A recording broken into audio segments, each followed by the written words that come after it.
турмушта маңыз эмне?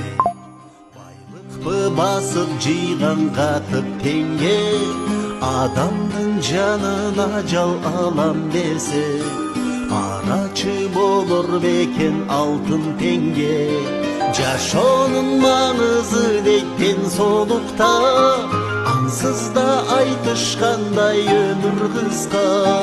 Жаралып бул дүйнөгө келген бакыт, жаркылдап өлүп жүрсөң жайда кышта. Жаралып бул дүйнөгө келген бакыт, жаркылдап өлүп жүрсөң жайда кышта.